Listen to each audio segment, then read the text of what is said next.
previous moment of itself. And then you track your consciousness back a few weeks, and that's the Buddhists, certainly the way they talk in the Vajrayana, when they describe the death process. There's never longer than several weeks between the time that your consciousness left the previous body and found its way eventually, due to your karma, which we'll talk about, to your present mother's, human mother's fallopian tube, where it joined the egg of your mummy and the sperm of your daddy. So this is the first point.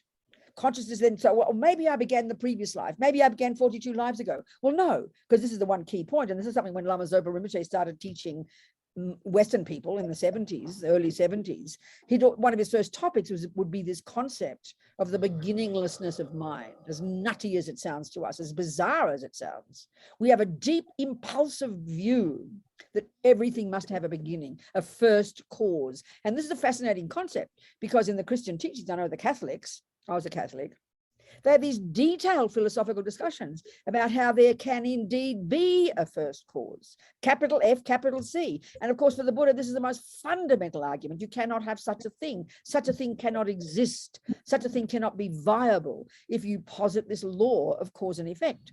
So of course, the law of karma is a specific example of the law of cause and effect. And the law of cause and effect, as far as Buddha is concerned, runs the universe. It's a natural law. Nobody made it up. He merely observed the workings of it. This is the point. And so if your consciousness does not come from your mother and father, if it is not physical, if it doesn't come from a creator, and nothing that exists that's impermanent can come from nothing, which means it means you're implying it's got a first cause, which is nutty, then it has to come from a previous moment. And then you think, well, maybe I began 2 lives ago or 20 lives ago, because we have this deep wish, this belief in a first moment. It's very powerful. When did the universe begin? When did I begin? When did suffering begin? When did this begin? We want that. And this is a function, actually, of the root delusion, ignorance, that has this dualistic view of permanence, of no causes, So we've made up all these things, Buddha says. So your consciousness, you keep tracking it back. If that moment came from the previous, well, that previous has to have been the result of a previous moment. Go back 37 million lifetimes, well before this planet, and you're going to find that your consciousness will be existing then. So intellectually, we can get our head around it. Somehow emotionally, it sounds kind of crazy, So what's the law then that runs this consciousness? This is the point. As far as Buddha is concerned, this is the crucial point. It's a natural law. So, this is a big deal. This is when Christians, I always quote this story, I had a discussion with one of my Catholic priest friends, a Jesuit, one of these, like the Galupas of the Catholics, And I asked him, by definition, what is a sin? And you flip that over, by definition, what is a good action? He said, by definition, a sin is doing what God said not to do. And that makes complete sense if you posit a being who's the creator, who runs the show, who invented you, invented the rules. It's obvious if he's the boss, then you must do what God says. I'm not criticizing. It's just not Buddha's view. So the ethics of Buddhism, your entry-level Buddhism is you sound like Jesus. Don't kill, don't steal, don't jump on the wrong partner, don't this and don't that. But you got to ask the question of Buddha, why Buddha? And we're going to get into this in a minute. You ask Jesus, and the answer is because God said. It's a major, major, major difference. So that does imply punishment and reward, but not for the Buddha. There is no such thing as a rewarder and a punisher, because there's no such thing as a creator. So karma then, this law of karma, I don't know what it means in Sanskrit. I've heard it means action or something, I don't know. But it refers to this law of cause and effect that plays out in the minds and lives of all sentient beings. It's a natural law. So by definition, a natural law is the opposite of God's law. This priest said there is some aspect of natural law in killings being wrong. Killing is wrong, mainly though it's wrong because God said. There's some aspect of natural law, meaning very simply, people don't like getting killed. Well, that's Buddha's only reason why killing is wrong, because people don't like getting killed. Do your market research, you'll find out the answer pretty quickly. It's a natural law. He didn't make it up. He didn't invent it. And I think this point is huge, because we like the idea of natural law. We call that science. So we know that botany is a natural law. Botany wasn't made up by a botanist. You've got to think this through. He didn't invent botany. Think this is the meaning of natural law. The botanist observed growing things, observed the universe, and then articulated the laws that he came up with. He didn't invent the laws. He articulated what was already existing. Gardens have been growing since beginningless time. But clever people came along and articulated what they saw. That's Buddha. And that's the law of karma. It's a natural law. He has observed it. And it was well before him. These Hindus before him, they observed it too, you know. So this is a major point. He didn't make it up.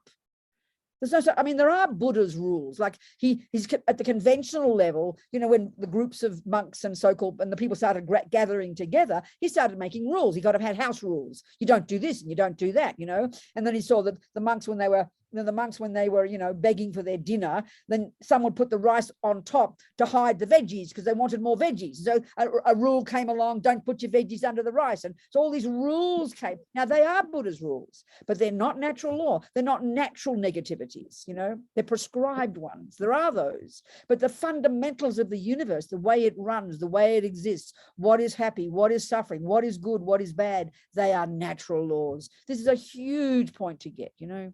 So they don't tell you that in the Lam Rim. They just assume you understand that. We've got to get it ourselves, squeeze our brains, as Lama Yeshe said, you know. So karma is a natural law. Nobody runs it. It runs itself like all natural laws. So the point is this. So the fundamentals of the natural law of karma, you can narrow it down to some pretty fundamental points. And it's all framed in terms of, one way of framing it is in terms of happiness and suffering. The Buddha would say, if you observe sentient beings, the one thing we share is the wish to be happy and not to suffer. So karma, we can describe it in terms of happiness and suffering. So when we look at the mind, as far as the Buddha is concerned, we've got three characteristics, three categories of states of mind: negative, neurotic, ridiculous, deluded states of mind, such that when we follow them, we do negative actions, which will ripen in the future as suffering. Then there are positive states of mind, and such that when we follow those and act upon those, they will ripen in the future as happiness. This is the fundamental law of karma. It's not that complicated. So everything, so there are billions and trillions of sentient beings, countless numbers. There are never any new ones because they never come into being and they never go out of existence. There's just always this infinite but finite number of sentient beings. And the law that runs every mind just naturally is that what every mind does just naturally every millisecond leaves a seed. They always use the analogy of seeds and fruits, isn't it? Leaves a seed in the mind. But we could say programs that mind. Buddha would like that concept. And those seeds just naturally, unless you pull them out or do something with them, will naturally grow in the future as in four ways. One, a type of rebirth. Two, a tendency in that mind to do that thing again. Three, an experience of having that done to you. And four, an environmental result. This is the four ways that the natural law of karma, the seeds we plant in our mind naturally ripen in these four ways. So if this is a natural law like botany and you want a lovely garden in the future, it's sort of obvious and no-brainer. You'd better learn the law. You better know what, because you know you want happiness, you don't want suffering. So then the very starting point in the Lam Rim is Buddha tells us about karma, and the assumption is you don't want suffering. So he gives us the list of things that would cause you suffering. So his first instructions, his recommendations, he's not the boss. Don't kill, he suggests. There are three of the body. Don't kill. Don't take the ungiven, as the Tibetans call stealing, and don't jump on the wrong partner. So they're three actions of the body at the grossest level, are the heaviest negative actions because they harm others. But the crucial point for the Buddha, and we miss this in our culture, I'm pretty sure, the reason that it is, by definition, they are the negative actions because they harm others. And these are just three of the body for a start. But why, at the beginning especially, he exhorts us to refrain from these actions is not because they harm others, is because guess what, honey child, he says to us, they will leave seeds in your mind, Robina, such that if you don't pull them out, it'll ripen as one, a suffering rebirth, two, a tendency to keep killing, three, you getting killed, and four, a lousy environment that makes you sick. This is the logic of karma. So of course we're just told the simple principles in the beginning, but it's all there in the literature to learn, you know.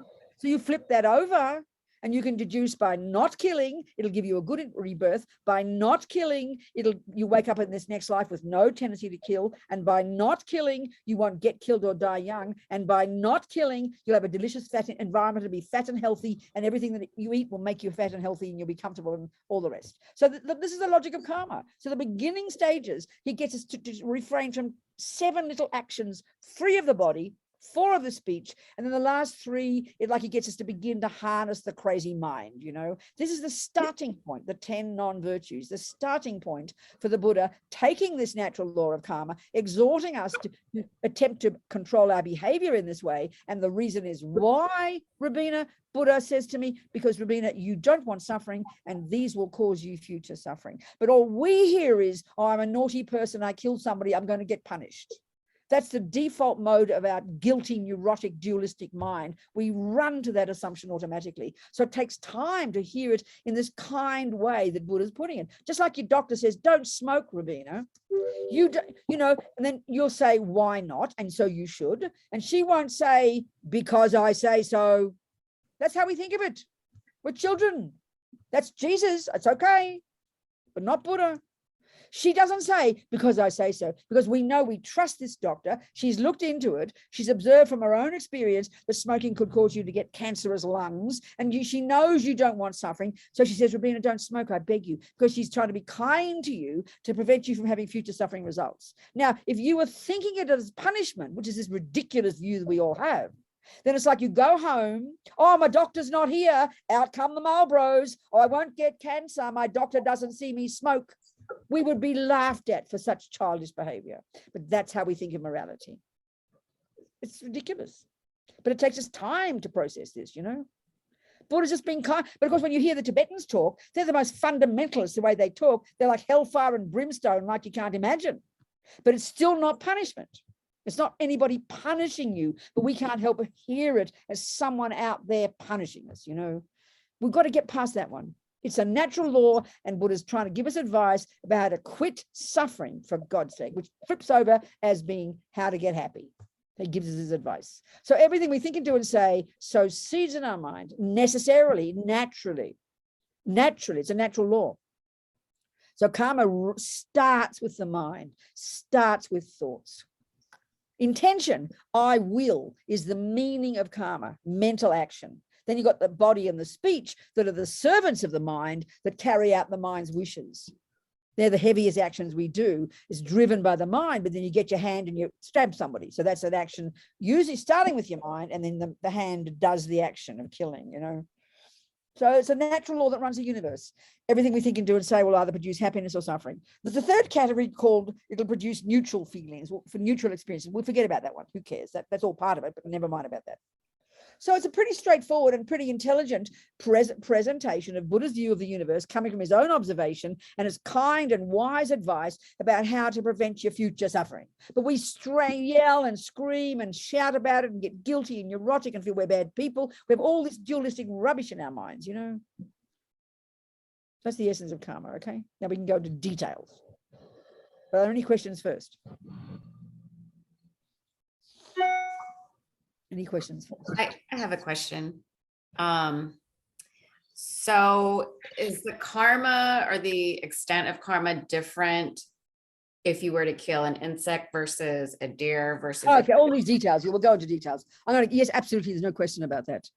There are so many facts. So let's just go into the details. And one of the things, there are many, many factors that determine. It's the same. You can get the principles about a seed in the ground, and that'll bring a rose. But if every environment you put that seed in will have a different impact. So it's exactly the same here. There are so many conditions, and actually the reality of it, the conditions, it's incredibly subtle.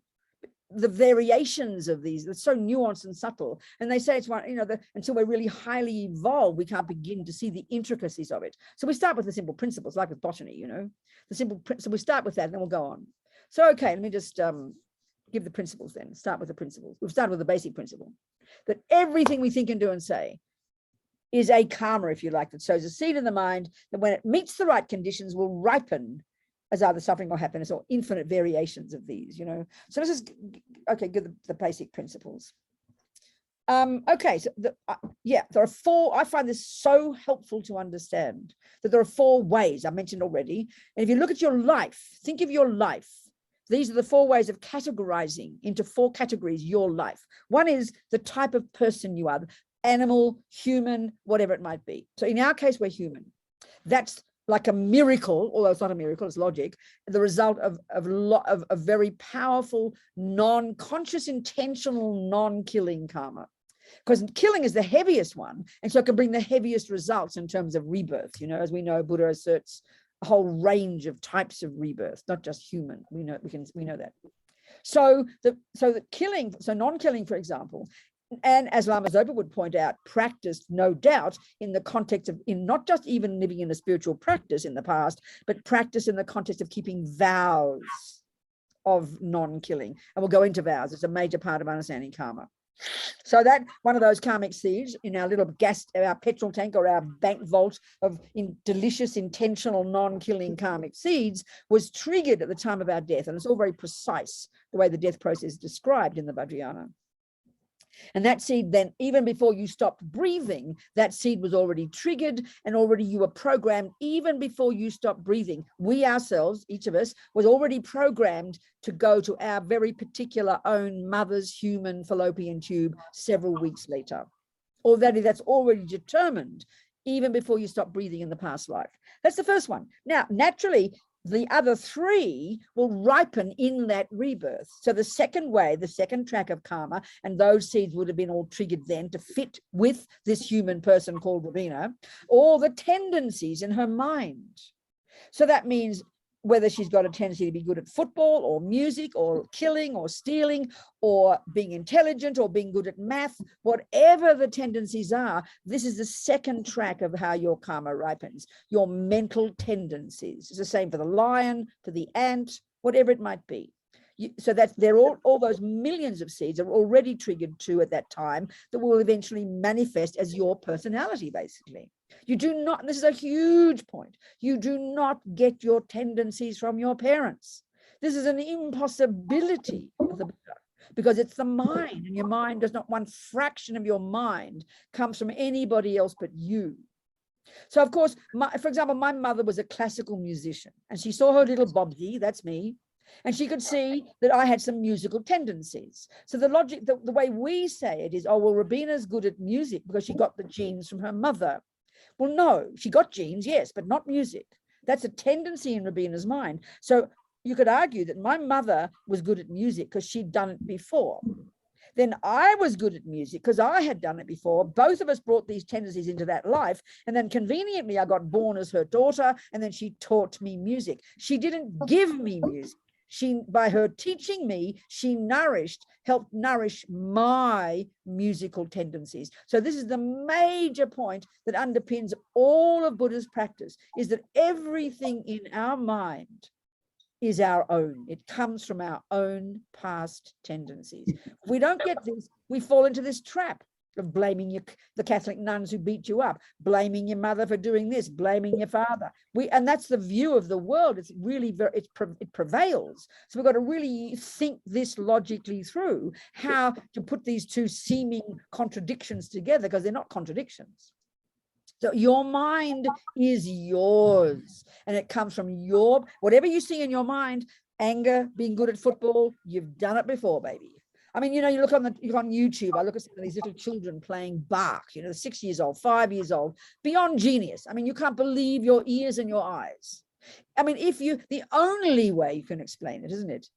I mean, the mother's not a good musician. Equally, some psychopath, poor psychopathic boy, he didn't get it from his mum. Hitler, you can't blame Hitler's little Austrian housewife mum.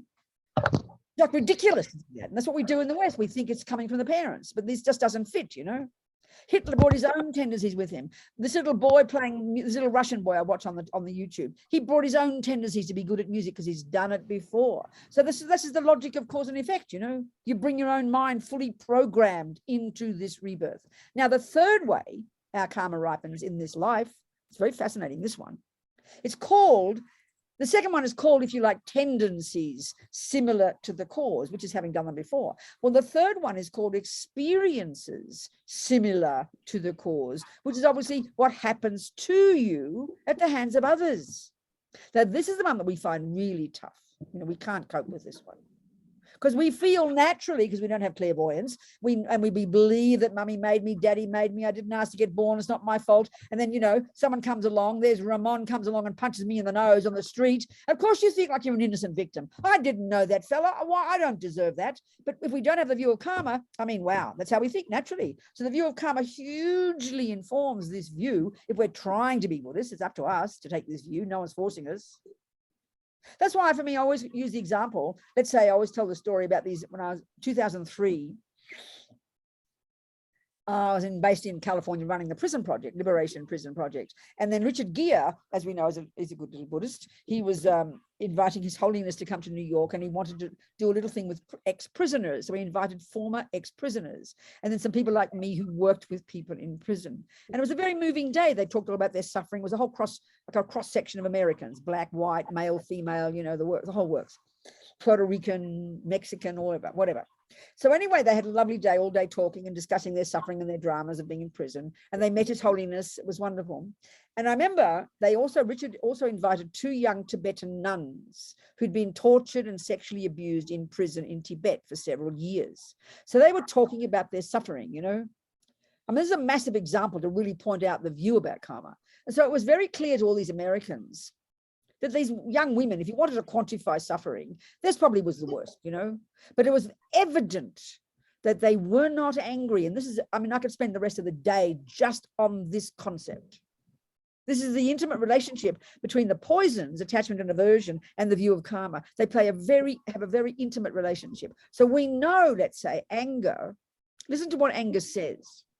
What's the philosophy of anger? Anger, you know, when Ramon hits me, and I've never met the guy before, the natural instinct is to be absolutely outraged. How dare you do, listen to these words, how dare you do that to me? I don't deserve it. That's the main energy in us when bad things happen. And this is not criticizing us. This is just showing the deeply instinctive misconceptions, according to the Buddha, that we have deep in the bones of our being, that we carry with us from life to life. It's a complete misconception, Buddha says.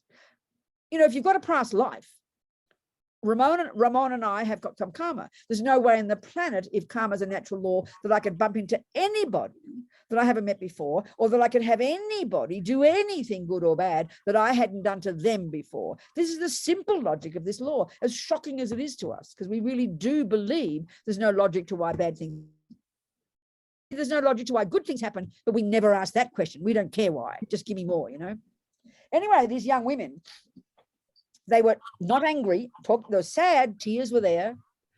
And then one of them said at the end, because the law of karma informs your compassion. This is the point.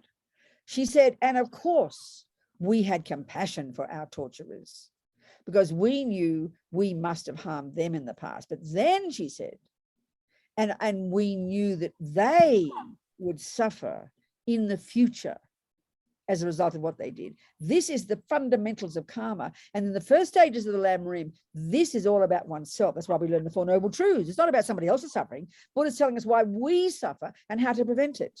So when you get it for yourself at the Four Noble Truths level, first stages of the Lam Rim, then that is the basis for your ability to have compassion for others. But we've got to unpack all this. These assumptions are very deep in our bones. It doesn't come naturally. We've got to really use logic to argue with ego's misconceptions. So karma is a huge view, and it's don't just take it superficially. It informs the entirety of Buddha's view of the universe, you know. So it's huge, the thinking we have to do. Everything that my own human body came from where? My past karma. My tendencies, where from? My past tendencies, my own actions. My experiences, good or bad, the fruit of my past actions. As Lama Zopa says, everything is our own karmic appearance. This is the hardest one, because the deepest instinct of ego, this dualistic view of an innocent victim, when all the bad things happen, look at the suffering that we experience on this planet. Because it seems to us, so many of things that happen to us, we don't deserve it. Because on the face of it, you did not do anything. I did not have anything to do with Ramon. not in this life. So it's a really tough one to take on board. And the same with happiness. It implies it, but we never bother to ask why happy things happen. We just greedily want more happiness, because although we totally believe I don't deserve suffering, we all believe we do deserve happiness. And that itself is completely ridiculous. There's no logic whatsoever in karma when you think that way. There's a lot of stuff to think about. So karma ripens in the first way, the type of rebirth. Second, your tendencies. Third, your experiences at the hands of others. And fourth, which seems even more abstract, but it's all logically, especially explained in the Vajrayana, it's actually the way the very physical world impacts upon us. So, you know, the example of 4 examples I mentioned before, the 4 results of non-killing. If you had all of those all together, and it's rare to have them all together. Have a look what I'm saying.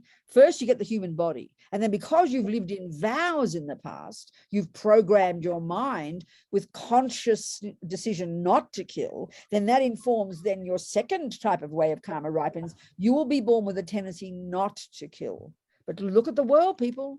The vast majority of humans kill something. Most religions say it's okay to kill.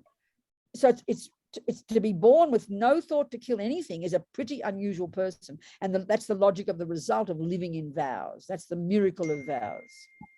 So then the result of non-killing, you wake up with no thought to kill, even probably no thought to harm. Third, you would not get killed. You'd have no experience of being killed or dying young. Now, again, look at the world. Look at the people who die as babies for no seeming medical reason. That is dropped dead, you know, because of their petrol tank of non-killing karma literally ran out. And then you get killed. Look at the people in the suffering in the daily life of guns and wars, people being murdered. Look at the animals. I mean, they live their lives by being killed, you know. That's so not being killed. So far for all of us, that we're still alive, right? Not a miracle. Don't just think, aren't I lucky? No. You've still got non-killing karma in that third petrol tank, that third gas tank. The experiences similar to the cause of non-killing is that you don't get killed and you don't die young. The fourth one, environmental result of not killing, is you're fat and healthy. And I mean, you know, some of us didn't get COVID. Some people got COVID 7 times. People have died from COVID. People still haven't got this, you know, so much suffering as a result of COVID. That's environmental karma of the whole planet. And that's the longest karma to ripen is environmental karma. That's from, you know, millions of lifetimes ago, collective killing. That even the physical world itself, which means our mother and our father and strange human beings, cause us to get sick. And then to die, you know, the dying one is the experience similar to the cause, but to get sick is, and the way the physical world impacts upon you, you get sick, you're weak, what you eat causes you suffering, the air is polluted, the water's polluted, the food is polluted. Look at the world, you know, the suffering. That's environmental karma of killing. The environmental karma of non-killing is you stay fat and healthy, and whatever you eat causes you happiness, you know, you're fat and healthy, you don't die, and you don't get sick. So everything we experience, everything, whether you're fat or thin, fat or this, or get angry or don't get angry, have people get angry with you, the food nourishes you. We take all this for granted, you know. All of these are the fruit of our own past actions. The main cause first for everything is first the karma, and then the secondary one is the secondary conditions. So the main cause of why you get the main cause of why the food nourishes you is your past karma of non-killing, and the secondary cause is the healthy food. But I always quote the example of Warren Buffett, that, you know, mega rich American fellow. He's like 90. And I remember reading his biography. And I remember his daughter said, I've never seen water pass his lips. He's 90 years old. His diet since he's a little boy, unfailingly his diet all day, every day. Cheeseburgers, some kind of flavored Coca-Cola, and vanilla ice cream. And he's 90 and he's not dead yet. Now that's shocking. That's totally absurd and ridiculous. We just joke, you know, think, well, that's just too hard to understand. Because he must have really strong non-killing karma in his petrol tank that caused him not to be, and he's also got the one called experiences similar to the cause. So he's got experiences similar to the cause, karma of not killing, that's why he's still alive. And he's got environmental karma of non-killing, which is why he can eat whatever he likes and still be healthy. I don't know about whether he's got a tendency to kill. I don't know about that. So the 4 ways that karma ripens, this is the basis for understanding. Then there's all the variations of, like, you know, Vanessa's question, is it worse to kill this or that on blah, blah, blah. Of course, there's so many variations. But that's the first point. So any questions about that? And then I'll go to the next one. About the way karma. We'll look into how we create karma. What are the various conditions that determine what karma we create? This is a crucial one to understand. Are there any questions? I have a question. So when you talk, I want to here, see who Anna. Hello, Anna. Yes, Anna, can you see? Okay. So I have a question about, I've struggled to understand the collective karma when you talk about wars. Sure. So you have 2 groups of people that Yes. they're praying or whatever they believe in, and they're praying that they win. But then you win, you deserve more than the others. Yeah. How does that Well, I mean, all work? that's I just, find I struggle. that's all just that. Forget the praying one. Forget that. That's not the real point here. First of all, Anna, have you noticed that we do things in groups? Have you noticed we all do things in groups? We're a group called women. We're a group called a race. We're a group called a nationality. We're a group called football team. We're a group called, you know, I mean, we're all in groups and we do things in groups. So the first reason is why we have collective karma is because we experience the results in groups. So an airplane that nearly crashes but doesn't, that group of 100, 200 people, they don't have any karma in this life with each other, but they've all done some kind of action in the past where they had the accident, but they didn't have the karma to die. Equally, the group of people who all die in that airplane crash, you know? I mean, or for example, one example I have as a friend, I met a young Tibetan nun in Kathmandu at a hospital. She was about 26 and she'd been in a helicopter with 10 other people in the forest in Nepal, and it crashed. Everybody else was smashed to nothing. The plane was smashed to nothing. She landed in a tree. She fell on the ground. She put her hand out. There was her phone. There was a line, and she rang her father. I mean, so everybody had the karma to crash, but she didn't have all the karma to die. So almost like this miracle. It's almost like a miracle, but it can't be a miracle. It's because she didn't have a complete karma to die. The karma has to be there. You can't have a seed that ripens if you can't have a flower that ripens if the seed is not there and it's not been properly nourished. This is always the logic they're using about karma. It's like the seeds and fruits business, you know. In other words, it's not random. Nothing can be random. So anyway, that group, that's just the added component, Anna, is that group's a Catholic group and that group's a Jewish group and they all pray to their God and they hope that they're good, you know. But that's a secondary point. I mean, that's just extra views on top, isn't it? But the fundamental one of why there are groups harming each other is because we've harmed each other in the past in groups, you know. I mean, look at the Tibetans and the Chinese. Look at the Jews and in Germany and the Nazis. I mean, there's these intense, and that's suffering, but also good happiness as well. People have happy families. Some people, entire villages are happy. They're harmonious and kind and loving. All that's exactly the same. We do things in groups and we experience them as groups, you know. Do you understand? And are we ever gonna break this cycle? Or since we start again with no memory of our past lives? That's the tragedy. We don't remember. That's the tragedy. So that's why we have to keep. Exactly. So we're starting over every time. Not starting over. You can't start over. You bring with you what you've done already. And then you've got to just keep going. That's why if you keep practicing and you kind of get, you know, you carry on. The best thing is why to practice now as strong as possible. Live in vows. The imprints are very strong. You die well. A happy, virtuous, karmic seed ripens of non-killing. You get another human birth and you keep on moving on your spiritual path. You make sure you set up all those conditions so you can carry on in the next life. It's not just, you know, we should be more in charge of this process, not just realizing, not just thinking it's just like luck, you know. That's the point. You understand, Anna? Understand. Yes. Thank you. Good. What else, people? Well, I have some friends who have been practitioners, and they became very sick. Yes. And I've heard said that in getting very sick, they're clearing karma. Yes. Karma, you know, it was them to get sick. Yes. But they survived. They didn't die. Yes. Yes. Okay. I have known one or two to die. But in getting sick or in having a misfortune, yes, are we clearing away some of this exactly? karma from the past? Yeah, that's a really powerful one that the Lamas talk about a lot. And I think if we think about it, it's got a lot of logic to it. So I'll give you. So then, yes. So it seems to me like it's and simple. I like to use simple analogies. Let's say you let's say you're just sitting relaxed in front of the television every day and you start to get sick. I mean, sickness. Okay, no, sorry, it's a different point. Okay, in general, the broad point, Steve, sorry, the most broad point, the most fundamental point is this. Every unhappy experience is necessarily the fruit of a negative action. So even in general, any unhappy experience, if we understand karma and try to apply it, it's the finishing of that seed. So from that perspective, you should be happy. I remember going to a conference and there was a rabbi, me, a Catholic, and a Lutheran. It sounds like a joke. And the topic was why do bad things happen to good people? And the Lutheran and the Catholic gave their answers, and then I gave my answer all about karma, and the rabbi clapped. And he said, "Oh, I agree with you. We have the view of karma." I think all the Jews in the audience were gobsmacked, but he was a Kabbalah rabbi. And he said, they have the view of karma and reincarnation. And he said, we have a saying, every time something bad happens, we say, great, one less debt to repay. So there's that concept. So first of all, the most broad point is every time suffering occurs, it's the fruit of a negative action. So then you finished it. And that should be a view that should inform us. And then, of course, if you're really practicing and you're really working hard, that's going to encourage, as Lama Zopa puts it, that encourages the dirt to come out. Because it's like you go to the gym and you come home with such pain, you can't believe it, but it's good pain.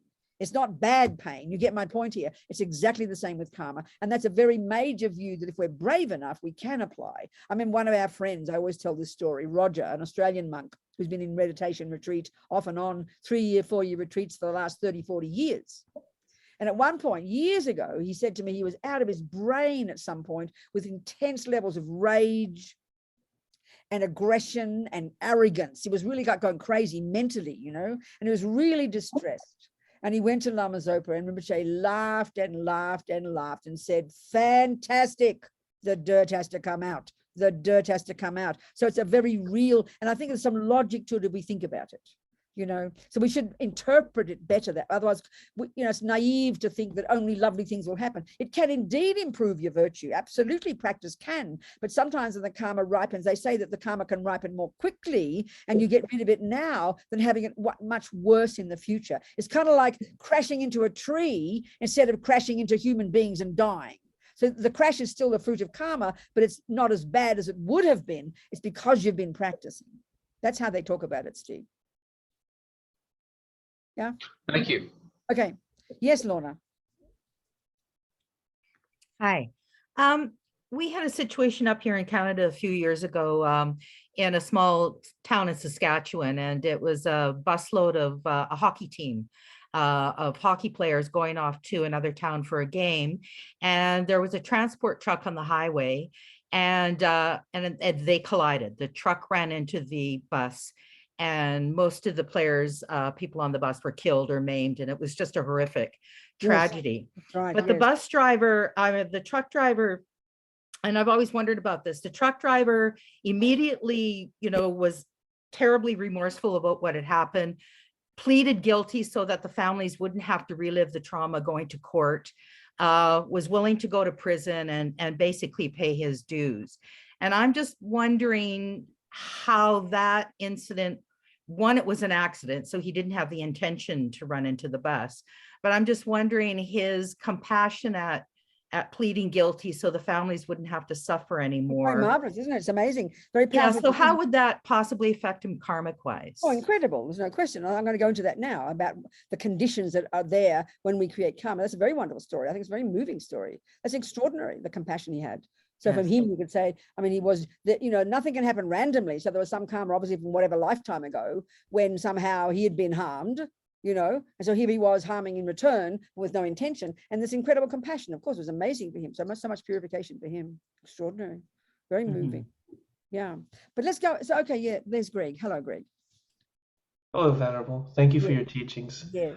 I think it's really fascinating in the way when you tell the story about the 2 Tibetan nuns that because of their view of karma Yeah. really didn't suffer. That's right. And Exactly. then you also tell the story about the 2 Muslim parents on the Malaysian That's right. airliner who their Yeah. daughters have been killed That's right. and they didn't suffer. So we have I think the learning here is even though we have two opposite views, it shows right. us the power of the mind. That's exactly right, Greg. That is really the point. It's so clearly the point, isn't it? So clearly the point is extraordinary. And another story I tell, actually, I remember years ago at a conference, we had a happiness conference in San Francisco, and one of the units was about restorative justice. And those two people, both Americans, one happened to be black, one happened to be white. And their children, their young children, their kids had been murdered. And they were discussing their approaches to it. So the Christian mother, she wanted to meet the boy who killed her daughter. He was out of his brain on drugs. Some white boy, you know, he's on drugs, and he raped and murdered this girl. And she met the boy, and he was so happy to meet her, you know, to ask for forgiveness. But he told the mother that before he murdered her daughter, after he'd raped her, she looked him in the eye and she said, God forgive, no, I think she said, I forgive you, and God does too. I mean, can you imagine dying with that amazing thought? I mean, that must be so moving for the mother. But the other one, Andre, my friend, who works with people in prison in North Carolina, he was interviewed that night that his son was stabbed to death in a bar. He was interviewed on the television, and he was asked, how do you feel about the death of your son? He was in tears, and he said, how can I not have compassion for him? His suffering is only just beginning. I mean, that must be mind-blowing for people to hear that. It was so moving, you know, because he works with people in prison. He knows his young kids. We must help our young men, he said, in prison. It was, how could I not have compassion for him? His suffering is only just beginning. That was incredible, you know. Come in. So anyway, there's this, it's so true, Greg. It's the mind. It's so obvious, you know, that when the mind is involved, you don't suffer so much. It's very clear. So anyway, let's now look at the details. Let's look at the details about how we create karma. What are the components involved? What are the things involved in the doing of an action?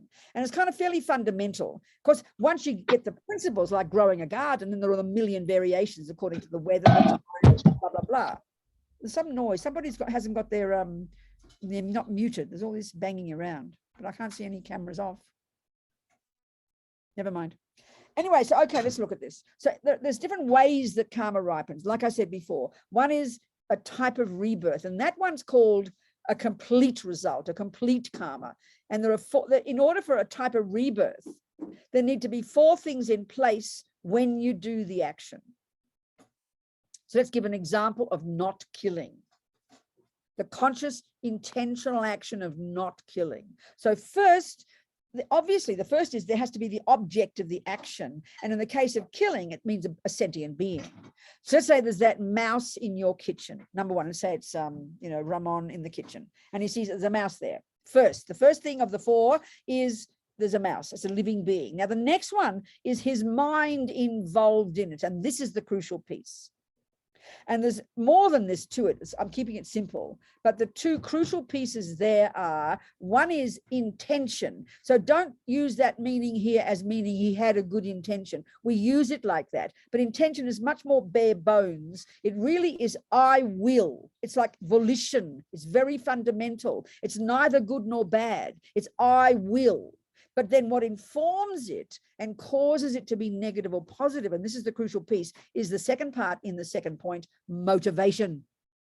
So let's say Ramon has the intention, I will not kill the mouse, but he's motivated by compassion. Now, let's just say, this will sound ridiculous, but let's just say I'm coming home for dinner, and he knows I like nice roasted mice for dinner. So he might have the first thought, I will not kill the mouse, but his motivation is attachment. He wants to keep it aside and then kill it later to cook for me. So clearly, intention is neither good nor bad, but it comes so obviously totally with the motivation. We almost think of them as the same, you know? So intention is bare bones. I will not kill the mouse. And the compassion is what causes it. That's the main factor. That's what causes this action he does to be a very virtuous action, which means it drops a positive negative seed in his petrol tank, and that will be one of the seeds that will ripen as one type of good rebirth in the future. The third part of the four steps is that he does the action. He grabs the mouse and saves it. And the fourth one is the result, a happy live mouse, you know, the mouse goes out happy. Thank you, Ramon. Happy mouse. So the object, the mouse, the mind involved, the two parts, intention and motivation. There's more to it, but this is simple. 3, the action itself. 4, the result. That's a complete action of not killing. Now, the thing is, so that's just that. Okay. Now you flip that over and you have exactly the same for killing or any other action, That will be a complete action. So right there, you know, let's say he's got a very powerful compassion. Let's say his compassion is really powerful. Then the more the compassion, the more powerful the action. The weaker the compassion, the weaker the action. It's obvious. That's what gives the energy to the action, you know? And so we can see, like if you do a very negative action, when the anger is really fierce, then that becomes a heavier, much heavier action than if the anger is very mild, for example. It's sort of obvious. So the mind is the main player. And then another factor that plays a massive role, let's say it's a killing one, and let's say, you know, there's somebody who likes to torture mice. So they intend to kill, and then they do, and that's complete attachment because they get pleasure from it, and they torture the mouse slowly. That's clearly a hideous action. It's far more negative than just killing a mouse normally. It's clear, it's obvious. The more the creature suffers and the heavier your harming is. It's obvious. The strength of your mind, whether it's good or bad, is the main factor that determines the character of the karma you create. It's pretty obvious, you know. So then the four main things, that's the four main things. That brings a type of rebirth. Now, the other one is those other three, they ripen within a rebirth. The tendency to keep doing something, the experience of having it done to you, or the environmental result. They're like the residual results left over from the main actions in past lives. So a person, like I said before, who's lived in vows, then they won't only just get a human body. I mean, look at the Earth, look at the planet now. Millions of billions of humans, isn't it? Every one of those beings at the time of their past death, they could have been a dog or a kangaroo or a human. One of their positive, virtuous, non-killing karmic seed was triggered, and that ripened, that triggered before they stopped breathing, and that programmed them to go to their present mother's human womb. But now look at the variation of humans on the planet in the point of view of just their tendencies. Look at the psychotics, look at the torturers, look at the liars, look at the stealers, look at the killers, look at the rapists. That's just the negative ones. And then you look at the kind people. So the body is one thing. Getting the human body is one type of karma of not killing, but the others are also the result of all other actions. So just because you've got a human body doesn't mean you're born with the good tendencies. But if you've lived in vows, this is the power of vows, and we'll go into this. The power of vows is such, as Lama Zopa says, that any actions we do of a virtuous action, let's say the difference for Ramon, let's say he's a nice guy and he's got some compassion, but he's not living in vows, let's say, and he just has compassion, he stops killing the mouse. That's a good action. He puts one of his non-killing karmic seeds in his gas tank, but it's not very strong, because unless you're a bodhisattva, your compassion's not that strong. You know, we're not that strong. We're kind of nice, but it takes an effort. Whereas if he's got vows in his mind stream, the vows are so powerful, Buddha says, that they say that it's like a subtle physical energy that's visible to clairvoyance. But also they say that 24 hours a day that you've got vows in your mind stream, and we're talking psychology here, because a vow is a powerful decision to spend the rest of your life with a strong wish to not kill. That's so powerful psychologically. Think about that. So the vow in Ramon's mind, 24 hours a day, that he's not killing, even when he doesn't think about not killing, he's ticking over and dropping delicious, strong, non-killing karmic seeds into his bank vault. Whereas when he doesn't have a vow, it's only when he thinks about not killing that he creates the karma of not killing. And this is the power of the point about the mind. Ramon might be a really nice guy who doesn't kill anyway, but if he's not thinking, I will not kill, then there is zero karma created, because karma has to start with the mind. This is a major point to understand. We think, oh, I'm a nice person, I don't harm people. It's true, because of past habit, past karma, you're just a nice person. But if you don't have vows, you're not really strengthening those tendencies. And we need to strengthen those tendencies so that not only do you get a human life next life, but you wake up with no thought to kill, don't get killed, and eat whatever food you like. We need a good life, you know, and that all comes from living in vows of not killing and vows of not stealing and vows of not lying. Vows are amazing, and Lama Zopa talks about it a lot. And we're talking psychology here. The vow is a strong intention, and that programs your mind very deeply, you know. So the main karma is when the four things are in place, that becomes what they call a throwing karma, that causes you to get a type of rebirth. And then all the residual results of past tendencies, good and bad, play out in that life, you know. I mean, whether you're a lion or a mouse or a human, you know. So any questions about that basic principle? Any questions about that?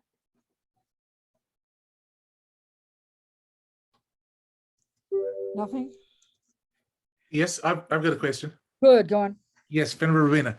Yes. This also relates to the last week's talk. Yeah, go on. And so I'm probably going to misrepresent what you said, Don't worry. but I want to check out what I got. Yeah. Something about pointing out how the imprints of virtue and non-virtue, that the mind is not inherently like the results are adventitious, I think is what you said. And so Okay, finish first.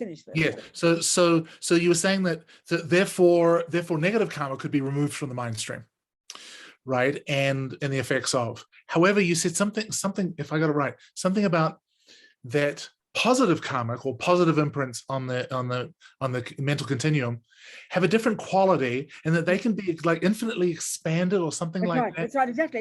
And that they can't be removed. Oh, okay. And That's right. I was thinking, hang on a minute, they're both causal. They're both Yeah, cause and effect, yeah, and that's so right. they're both adventitious. Yeah. So the positive stuff is going to run No, out. but the You were positive are saying- not adventitious. Let me explain. It's a really good Okay, point. yeah. Thank you, Paul. It's a really good point.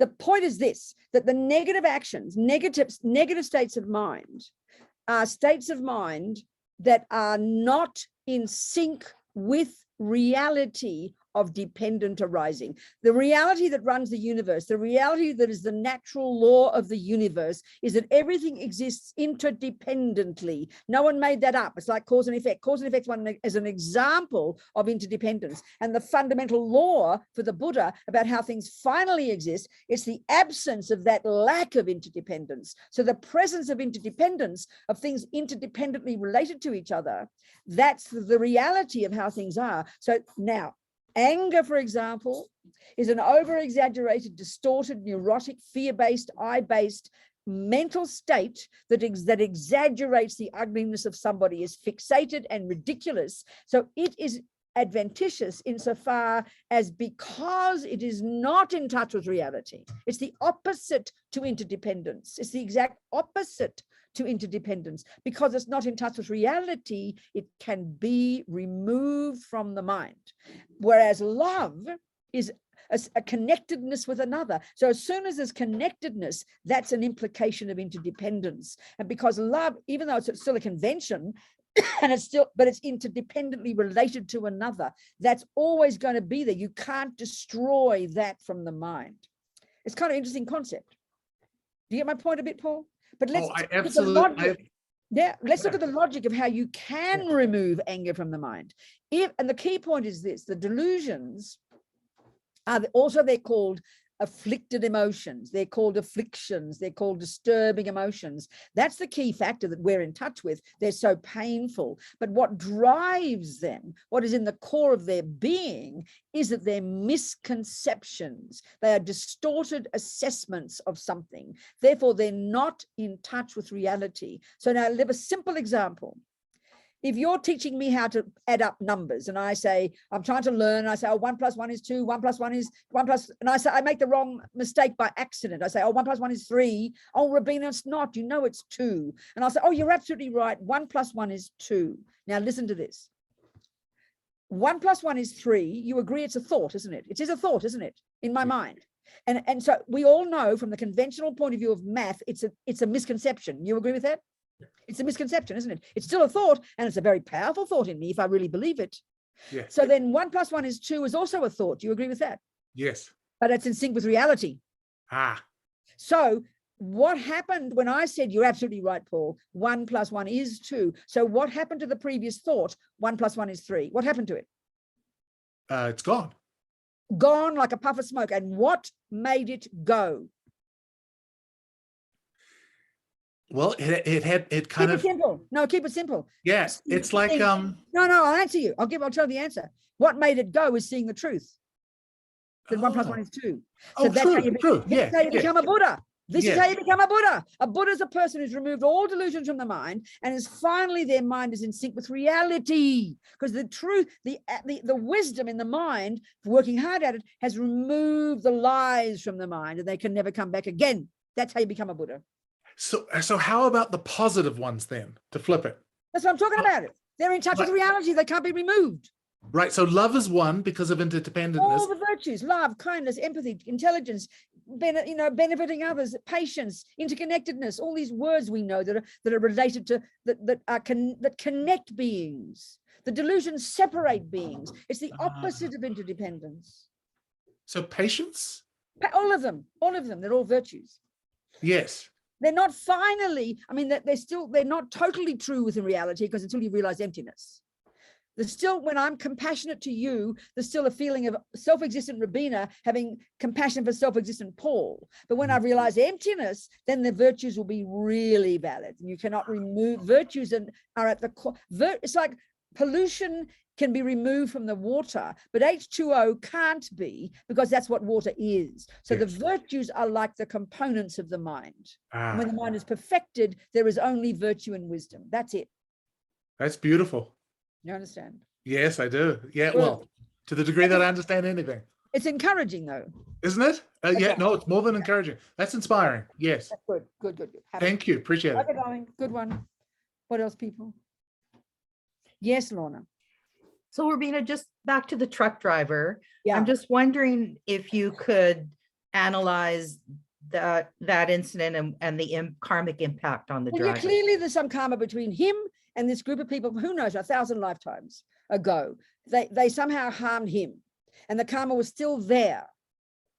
And he was the catalyst for this car accident, you know? Or, I mean, you don't know, it's hard to know if it could be a bodhisattva, we don't even know. It could be a bodhisattva who took on that suffering. Instead of someone else killing them, he killed them out of compassion. You don't know because they had the karma to get killed. You don't know these things. But if it's normal, ordinary person, there's some karma there. I mean, for example, my sister was sitting in the middle of the road at night in her car, waiting to turn into her driveway, right? For the traffic to pass. And a motorcyclist didn't see her and ran into the back of her car and died. Now, she wasn't to blame, but it was interesting. She said the pain she felt, the grief she experienced was even more than when her own little baby died. She could not explain it. So he didn't incur any negative karma because it wasn't it. Okay, that's something else. That's the other point. Yeah, that's what I'm wondering though. What was the karmic impact? Accident. Well, there's clearly karma there. Okay. Yes. Let me use an example. I understand that. Yeah. You know, you're in the kitchen. Ramon is in the kitchen and he doesn't see a mouse. He doesn't see it, but his foot goes on it. The mouse dies, but there's no karma because his mind was not involved. There's no intention and there's no motivation. So there can't be, there's some kind of imprint, they say very subtly, but there can't be karma. Okay. I mean, of course it's like that, darling. Of course it's like that. There was Okay, no so- intention. That's why there's no intention. Of course there wasn't. And then that added compassion was pretty amazing for the sake of so many people, how kind he was, you know? Okay, No, of that's course. what I was wondering. We do so many things without intention, which doesn't mean you just go around doing things and not care. I mean, intention and motivation are the key factors that drive everything. You understand? Good and bad karma. And that's why, you know, like I'm walking past a homeless person and $20 drops out of my pocket. I don't create any karma of generosity because there's no intention. Right. The mouse gets killed, but there's no intention, so I don't get any karma. And the homeless person gets their $20, but I don't get any virtue. Of course not. Okay. The mind's got to be involved for it to be Okay. heavy karma of good or bad. Absolutely, that's the key point. Yes, exactly. Great, Exactly thank you. right. But it's interesting about this thing about my sister, the grief she experienced. And she had nothing, she did nothing. She was sitting in the middle of the road, you know. So that shows some kind of karmic connection for sure. Do you understand my point? And the same with this kind fellow, you know. What else, people? Any questions? Any other questions? We'll have to continue karma next week. I mean, we must talk about vows in detail, and got to talk about purification. It's a huge part of karma. So the karmic one is the basis of the start, is the essence of the first levels of practice. It's the starting point. And of course, it goes all the way from here to enlightenment, but it's the basis of proper practice. And the key component of the approach towards karma at the first stages of our practice is, because everything we think and do and say does bring results to me, the main beneficiary of abiding by the laws of karma is oneself. We shouldn't just think it's good for other people. That's true. But the main thing we've got to get is this renunciation, this wish, I do not want future suffering. So that's what should motivate our wish to abide by the laws of karma and not harm and not kill, because you can't stand the thought of future suffering. We sometimes think that just sounds selfish, but we miss the point if we don't get that. You've got to be motivated to give up cigarettes. You don't just say, oh, I should give up cigarettes so I can be compassionate. No, you've got to know the suffering of cigarettes and be sick of it. That's how we should be with karma, you know. You should be sick of future suffering. You do not want to suffer in the future. That is a very powerful motivation at the first stages of practices. You are the beneficiary of your living in vows and your abiding by the laws of karma. I mean, as Lama Zopa says, of course, the rats and cockroaches will have a party because you leave them in peace. But the emphasis behind karma is that you don't want to kill those rats because you don't want future suffering. Don't discount that. Don't think that sounds inferior. It's really important to have that view. And then the other practice we have to do every day, and there's no time to talk about it today, I'll start with it. I owe you 15 minutes anyway, so we can talk about it. Is the purification. It's huge. Lama Zopa says we are insane not to do this practice every day. And then when we understand the logic of karma, that every millisecond of the day you're dropping seeds in your bank vault, and until you're a bodhisattva who's realized emptiness, the majority of our seeds aren't going to be that healthy. I mean, you know, come on, please. So then we need to purify. So two main tools we need if we want to try and be good Buddhists, usually using the tools well. One is to live in vows. Once you've taken refuge, you then take the vows. And then two is to do purification practice every day. Then you really can feel that you're getting ahead of the game. You know, you really can feel you've got a very delicious practice and you can go to bed with a happy mind, I tell you. So again, just before I say the purification, the vows are so powerful, you know. We've got to understand this. And it's not just religion, it's psychology. Buddha's talking about the mind. And I think it's obvious that when you vow to do something in your own daily life, it's much more powerful psychologically than if you just vaguely don't do it. You know, it's sort of obvious. It's obvious. It's obvious. Mentally, it's very powerful. And as they say in the teachings, it's so powerful that 24 hours a day that you're keeping that vow, when you're asleep, when you're walking, a vow of not killing, for example, 24 hours a day, you're ticking over, you're dropping into your bank vault delicious karmic seeds of non-killing. Unless if you don't have a vow, it's only when you think I won't kill that you create the karma of killing. We need to have lots of these karmic seeds in our bank vault. This is the only way to say it, you know. So the main vows, the lay vows, when you take refuge, you take the vow not to kill, not to take the ungiven, not to lie, not to jump on the wrong partner, to not practice sexual misconduct, you know, not cheat on your partners or take someone else's. Broadly, it's that. And then not to lie. And then the fifth one, often it's no intoxicants. When you take refuge and you take these vows, you don't have to take all five, you know, but they're there. But the vows are said to be so delicious, so powerful, you know. So then that's the vows, and then you've got the purification practice. So because everything you think and do and say leaves seeds in your mind, then the concept of purifying your karma is just your mind dealing with it, and your mind engaging in this process. So the process consists of 4 steps again, the 4 R's. The first one is regret. The second is reliance. The third is the remedy. And the fourth is resolve. It's a good way to remember because the 4 R's, you know, lots of different names for them. So then there's also a different order, but this order I like a lot. So the analogy the Lamas always use is as if you've taken poison. Or let's say you've eaten sugar and you get diabetes, you know. The second you realize that you've eaten sugar, and this is the point, because you don't want diabetes, that's the attitude of regret. Oh my God, I can't believe I just ate sugar. What an idiot. I didn't realize there was sugar in that. I didn't realize. And that's what regret means. So the trouble is we think regret is guilt. Oh, I'm a bad person. I ate sugar. What good is that? It's useless. You know, we run to guilt very quickly. It's a meaningless state of mind. It doesn't help. It doesn't help. and it's exaggerating your badness, and it's just anger toward yourself. You know, it's useless. So this regret is a very wholesome attitude based on the assumption you don't want future suffering, based on the assumption that you create suffering and happiness. So then when you know that sugar will cause you diabetes, of course your attitude will be intense. Oh my God, I can't believe I ate that sugar. What a fool. So the natural thing you'll have is then you'll say, what can I do about it? How can I fix it? That'll be the response. Same here. Not just, oh, I'm a bad person. Or a friend of mine, he thought it was saying, well, I shouldn't have done that. What good is saying I shouldn't have done something? That's just anger. It's like a mother shouting at your child, you shouldn't have done that. This is called anger. That's useless. It's you did do it. So the regret is this acknowledging. And you sit down at the end of the day, and I like to do this practice in a very simple way, not with all the kind of the bells and the Sanskrit words and everything. You keep it very simple, and it's really you talking to yourself, because you purify your mind. It's not Buddha. You might visualize the Buddha. Buddha's not doing it. You're doing it. You've got to really remember it's your personal practice. So this regret is a really powerful one, and we need to cultivate it properly.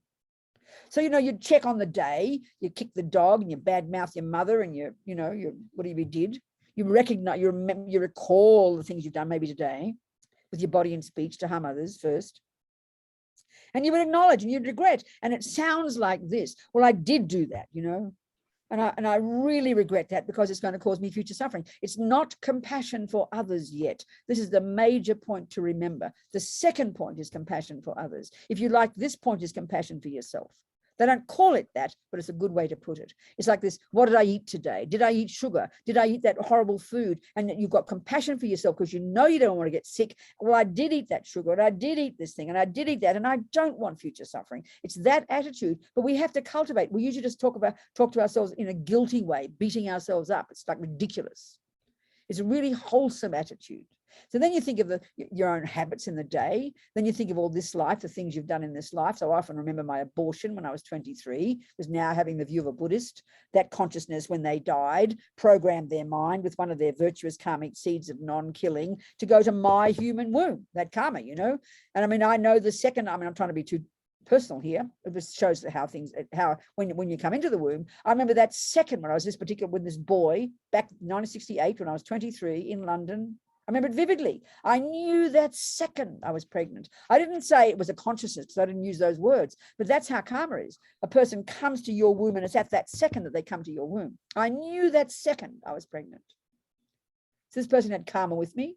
And then due to their karma of past killing, I killed them. The thought was so clear to me. I'm going to have an abortion, I said. And the abortion, it was so interesting. Even this is the karma of the person as well. That their karma to be killed was so strong, there were no obstacles. I remember it was the time in London in 1968 when the national health, the medical system there that's free, right? And they had just approved abortions. And I felt, oh, aren't I lucky? I don't have to pay for it. So I went straight to the hospital. I got approved. I had the abortion. It was all free. The nurses were so kind, took care of me. But that's the karma of that sentient being who came to my womb, you know? There's no benefit in having guilt. I did the action, the karma was there with this person, but they created the cause to have a human womb on the one hand, and then to have the karma to be killed on the other, by me personally. And then the poor thing got mangled when they did the D&C, the poor little fetus got all mucked up, so had to do a second D&C, and terrible suffering for the poor little fetus. That's karma, you know. So anyway, I always remember that, and I regret because I didn't know at the time. I was foolish. I had no thought it was being a human being. I didn't know what I was doing. I was ignorant. That's usually the basis of why we do dumb things. So I regret it from the depths of my heart because I don't want future suffering. You think of the other things you've done, and then you think, of course, anything I've done since the beginning of this time, all my past lives, all the seeds of which are sitting in my mind latent, waiting for the conditions to ripen as my suffering. And hey, I don't want more suffering. So of course you regret those as well, because you don't want future suffering. The basis of regret is I don't want future suffering. You've got to say that because it sounds like guilt otherwise. It's ridiculous. So then naturally you think, well, whom can I turn to? Who's my doctor? Well, that's the Buddha, isn't it? He's our doctor. He's not our forgiver. And this is, again, a crucial point, the difference between the Christian teachings. It's not meant to be criticizing. It's just showing philosophically the differences. Well, if I'm a Christian, as I was, then my next step would be to turn to God and beg God to forgive me. That's the basis. Nothing wrong with that. but you don't ask Buddha to forgive you. He's a nice guy. He would, but it's not the point. That's not what purifies. It's like going to your doctor and asking you to forgive you for smoking, as if that gets you off cancer. What a joke. So forgiveness is not the issue here. You create the karma, you have to purify it. So we merely rely upon the Buddha, who's our doctor. Aren't we fortunate to have a decent doctor who's got good methods that I can use to heal me? That's purification. So you take refuge, the second step. And it's a two parts. The second part of the second step is they talk about how you rely upon sentient beings. Now you have compassion for those you have harmed. So now I have compassion for that fetus, due to their karma, to get killed, to be mangled in the womb, to have such terrible suffering.